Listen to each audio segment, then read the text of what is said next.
The voice of reason. This is the Capitol Hill Show with Tim Constantine.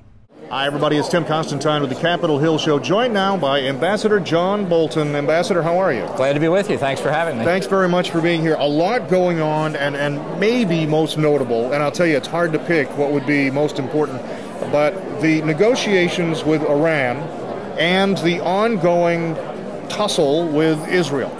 Those two things between this week and next week seem just explosive with this administration. Help me understand, not that you and I agree, but help me understand what the logic of Susan Rice's comments or John Kerry's comments or the president's comments regarding Israel, first of all, and how speaking to the American public and speaking to the American Congress is somehow detrimental to our relationship. Well, we haven't ever had a president this hostile to the state of Israel since 1948, when Israel in its modern form was created. They don't like Netanyahu. They think he's too aggressive. He hasn't bent the knee in the kind of deal they want with the Palestinians. And they are now mortally afraid that Netanyahu will come and wreck this deal with Iran that they're trying to sign. Netanyahu sees the deal as an existential threat because it will give Iran a nuclear weapons capability, and the administration has obviously done everything they could to block him from coming.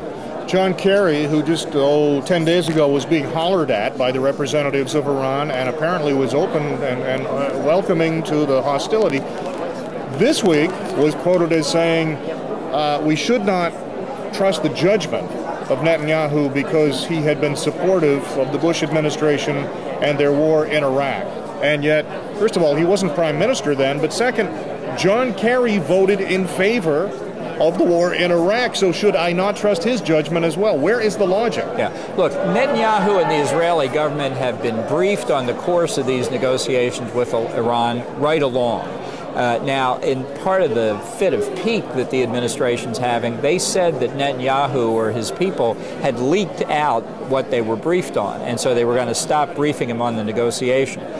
But what they recognize is that, in fact, they have told him a lot of what's in the deal. And the shape of the deal, or the distance between the two parties, is very clear. Whether Iran gets 1 or 2 or 3 or 20 more concessions, we know what the deal is going to be. It's not going to get any better as time goes by from the American point of view. So Netanyahu is saying this deal is a disaster. It's not a question of possible violations by Iran. The deal itself is fundamentally flawed.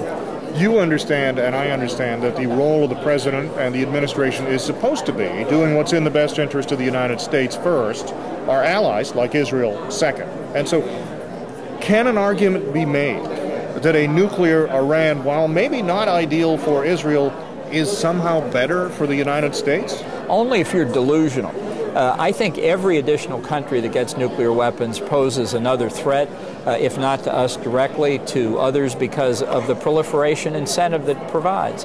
Every new nuclear power incentivizes 2 or 3 others to get nuclear weapons too, for protection or for their own reasons. And in the Middle East, it will happen inevitably. Saudi Arabia, Egypt, Turkey, among others, will get nuclear weapons, so that you'll have this already incredibly volatile region in a relatively short period of time with half a dozen nuclear weapon states. The threat of a nuclear exchange among them, the threat of nuclear weapons being given to terrorists or falling into terrorist hands, extremely great. That's why I've tried for 15 years to draw the line before Iran crosses it and gets nuclear weapons. The president, I think, has drained the moat and opened the door of the castle for the Iranians to walk in.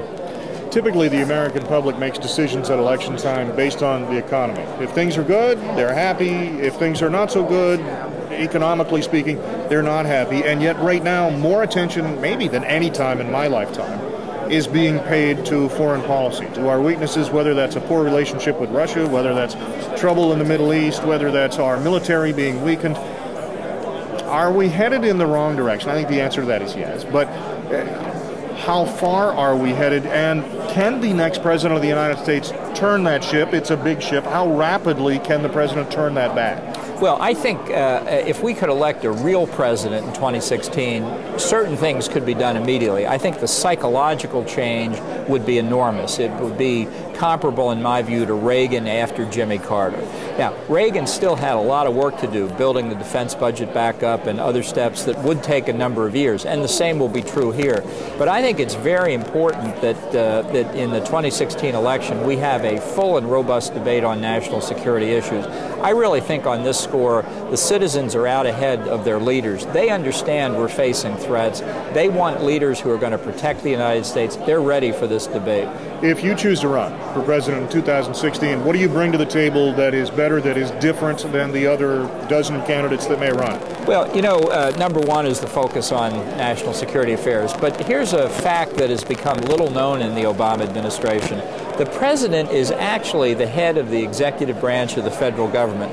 And I've spent more time at senior levels of the federal government's executive branch than anybody else who's being talked about running. You want somebody who knows what the bureaucracy's like, who's been in the belly of the beast and knows how to change it, I'm your man. Ambassador John Bolton, always a pleasure. Thank you. Glad to be with you. Thanks very much. That's great. The voice of reason.